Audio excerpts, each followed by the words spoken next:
Chief secretary या फिर मुख्यमंत्री महोदय। तो पता चला कि मुख्य सचिव महोदय तो हमारे धरना प्रदर्शन से पहली रात ही गायब हो गए, और जिस दिन मैंने धरना दिया तो शाम को पता चला कि हमारे माननीय मुख्यमंत्री अस्वस्थ हो गए। और पिछले कल तो ना यहाँ पे मुख्य सचिव थे ना ही यहाँ पे मुख्यमंत्री थे, इसलिए कल वार्ता नहीं हो पाई। और आज हमने पहले ही हमने बता दिया था कि अगर हमारी वार्ता नहीं हुई तो हम आज फिर से जनरल हाउस करेंगे, तो आज ये हो रहा है। लेकिन सरकार के मंत्री जिस तरह से बयान उन्होंने किया है, किस तरह देखते हैं आप उनके बयान? बड़ा अफसोस होता है कि कैसे कैसे मंत्री बना दिए सरकार ने। परसों मैंने 2 मंत्री के बारे में कहा कि उनकी जो कारनामे क्या थे, और जो एक कल वाले मंत्री हैं उनका जो है ये बयान है कि कर्मचारी या तो हमारे साथ खड़े रहें तो उनको वो मिलता रहे जो हम दे रहे हैं, अन्यथा ये मिल भी रहा है ना इसको भी हम काट देंगे। अरे मंत्री महोदय, आप ठेकेदार हैं क्या, या और हम आपके वो हैं नौकर हैं क्या? तुम्हारा दिल करेगा काट देगा और तुम्हारा दिल करेगा बढ़ा देगा हमारी सैलरी। कौन होते हैं आप? अपने गिरेबान में देखिए, झांक के देखिए अपने गिरेबान में।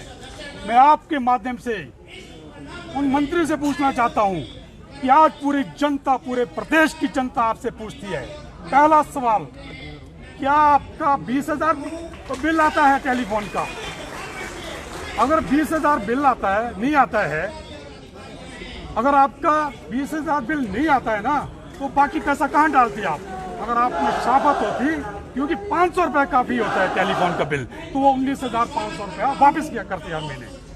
दूसरा सवाल, क्या वो इतना सत्कार, आदर सत्कार करते अपने कॉन्स्टिट्यूंसी में कि वो 95,000 जो सत्कार भत्ता ले रहे हैं क्यों उनका खर्च हो जाता है? मुझे बताएं, कोई एक आदमी मेरे को बताया कि जो माननीय मंत्री जब अपनी कॉन्स्टिट्यूंसी में जाते हैं तो वो जो ना लोगों को टोपियां बनाते हैं, शॉल डालते हैं, बल्कि लोग उनको टोपी और शॉल नहीं डालते हैं।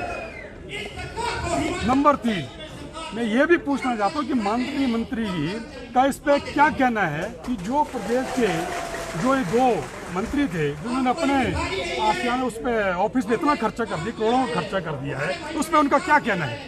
तो ये जो 3 सवाल है ये पूरी जनता, प्रदेश की जनता उनसे जानना चाहती है। अगर बात करें सरकार से बातचीत के लिए बुलाते हैं तो बात करेंगे, और अगला कदम क्या रहेगा अगर सरकार नहीं मानती? नहीं, बात तो हम तो चाहते हैं बात करें, संवाद से बड़े उसका हल होता है, समस्याओं का हल होता है।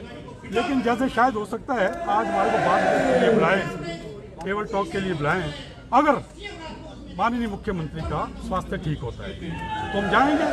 लेकिन जो ये मांग है हमारी डीए की और पे स्केल एरियर की, वो तो हम लेके रहेंगे।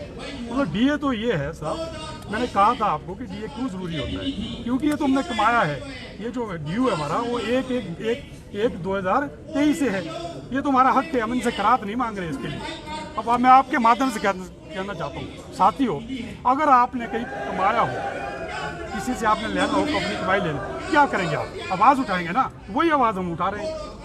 संजीव जी, आपसे मैं ये जानना चाहूँगा, लगातार आप गेट मीटिंग प्रदर्शन कर रहे हैं, मीडिया में जा रहे हैं, कल क्या निकला इससे?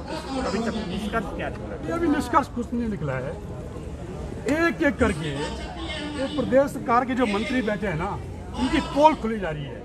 पूरे देश की जनता को इनके कारनामों का पता चल रहा है कि टेलीफोन के लिए भी 20-20 हज़ार महीने का लेते हैं, जो 500 से ज़्यादा नहीं होता है। पूरे प्रदेश के लिए इनके पास पैसा नहीं है, प्रदेश की जनता के लिए पैसा नहीं है, विकास के लिए पैसा नहीं है, इसके लिए इनके पास पैसा है। आर्थिक मदद का हवाला दे रहे हैं कि जिस तरह से त्रासदी यहाँ आई है और प्रदेश में जिस तरह से जो है वो संकट गरमाया है, उसका हवाला दे रहे हैं कि अभी पैसा नहीं है, जैसे पैसा आएगा तो दे दिया जाए। मैंने कहा ना आपको कि भाई एक एक करके जो है इनके पोल खुलेंगे। त्रासदी की बात की है ना आपने, डिज़ास्टर के लिए मैं आपके चैनल के माध्यम से कह देता चाहता हूँ, कभी आपको पता नहीं होगा, 2023 में डिज़ास्टर का इन्होंने 114 करोड़ लैप्स कर दिया है। 114 करोड़ जो लोगों को जाना था, लोगों में बंटना था, वो लैप्स कर दिया। किसकी ये वो है, किसकी नालायकी है? यहाँ के ब्यूरोक्रेट्स की नालायकी है। पैसा नहीं खर्च कर पाए भाई, 114 करोड़ का लैप्स हुआ है। संजीव जी, ये कल किया जा रहा है कि अब सरकार की तरफ से इजलास दिया सरकार को ओपीएस बंद करने पर विचार करे सरकार? अरे ये जो अफसर लोग पता क्या समझते हैं, ये संजीव कुमार नेता है ना, अरे इनको ये नहीं पता 35 साल हो गए मेरे को कर्मचारी की राजनीति करते हुए थे। ये ओपीएस अब बंद करेंगे, हो सकता कहीं ऐसा, ये इनकी टैक्टिक्स है, ये चाल है इनकी। तो मैं अपने आपके माध्यम से आपके चैनलों के माध्यम से कह चाहता हूँ, अब कहीं होता है ऐसा, हाँ जी हम आपको ओपीएस देंगे, लोग आपको वोट देंगे, ओपीएस हो गई, अब आपने सरकार बन गई, अब हम ओपीएस को जो वापस एनपीएस करेंगे, हो सकता है कभी ऐसा। तो ये लोगों को बेवकूफ़ बना रहे हैं, ये सोचते कि हाँ ये कह रहे हैं कि आप कुछ कर्मचारी नेता नेतागिरी चमका रहे हैं और साथ में ये भी कह रहे हैं हमें और वर्गों का भी सोचना है। आप बोलो क्या नेतागिरी चमकाई संजीव कुमार ने? अब संजीव कुमार को लोग लाइक कर रहे हैं, पूरे प्रदेश से लाइक कर रहे हैं। मेरा जो इससे पहले आज तक से इससे पहले मतलब इस प्रकरण से पहले मेरा एक वीडियो वायरल हुआ था, उसमें 5 लाख लाइक्स आए थे। कोई है प्रदेश में कोई नेता जिसके पास, और जो परसों वाली मेरी वो है स्पीच है, उसमें कहते 6 लाख बोल रहे हैं, 6 लाख से भी ज़्यादा व्यूज हो गए हैं। तो मैं इससे जो जुबानी जी है ना आपकी, इनको पूछना चाहता हूँ, अब नेता आप है कि मैं हूँ? आप तो मंत्री हैं यार, कभी आपकी बाइट पे इतने लाइक्स आए? आपने कल बाइट दी, 2 मिनट की बाइट, उसको भी पढ़ के उस बाइट को दे रहे हैं। कैसे कैसे मंत्री बना रहे हैं, और वो बाइट दे दी आज के इस संवेदनशील जो आज का ये है ना, क्या कहते हैं परिस्थितियां हैं, यहाँ जो प्रदेश का कर्मचारी और अधिकारी डीए मांग रहा है, और ये बोल रहे हैं कि नहीं डीए तो छोड़ो, जो आपको हम दे रहे हैं उसको भी छीन लेंगे। अरे ये तो सरकार गिराने की बात कर रहा है। मुझे लगता है माननीय मुख्यमंत्री महोदय, कि आपका मंत्री है ना, सबसे पहले आपकी सरकार गिराने की साजिश रचता है, तभी उसने एक गैर जिम्मेदाराना इन्होंने अपना बयान दिया है। कर्मचारी संगठनों के अलावा आपको बेरोजगारों का साथ नहीं मिल रहा है, कर्मचारी संगठनों के अलावा बेरोजगारों का साथ नहीं मिल पा रहा है आपको। क्या मानते हैं कि बेरोजगारी की एक बड़ी समस्या है और सरकार जानबूझकर दबा रही है? बिल्कुल, बेरोजगारी की तरफ इनको कोई ध्यान ही नहीं है। माननीय मुख्यमंत्री जो आया उसको जो है ना री एम्प्लॉयमेंट एक्सटेंशन दी जा रही। इधर एक राम सुहाग सिंह जी हैं, उनको री एम्प्लॉयमेंट नहीं भाई साहब, उनको री एंगेजमेंट हो, हाँ वो दी गई उनको। मतलब हैरानी होती है यार। अरे पहले ही उसकी तनख्वाह दी जाए 3-3 लाख है, क्या जरूरत है भी उसको देने की, री एंगेजमेंट देने की? औरों को री एम्प्लॉयमेंट और उसको री एंगेजमेंट, पूरे भत्ते पूरे लाखों रुपया का। क्या क्या कंट्रीब्यूशन उसका प्रदेश के लिए, बताइए जरा मेरे को। क्या जरूरत है प्रदेश को कि उसको बार बार उसको री एम्प्लॉयमेंट बंद होनी चाहिए और नए युवाओं को रोजगार।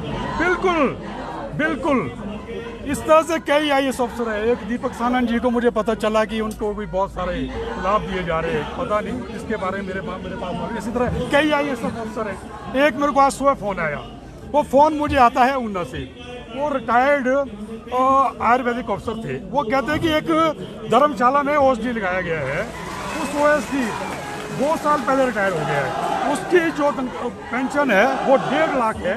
अब उसको रीएम्प्लॉय किया गया है, 80,000 रुपया दिया जा रहा है, ऑफिस दिया जा रहा है और गाड़ी दी जा रही है। ये आयुर्वेद डिपार्टमेंट तो अपने आप में एक यार गरीब डिपार्टमेंट है, तो क्या जरूरत है उसको वहाँ पे उठाने की? OSD जहाँ आप चाहेंगे वहाँ OSD, वहाँ पे OSD। तो इसीलिए तो हालात ठीक नहीं है, अब जागना पड़ेगा।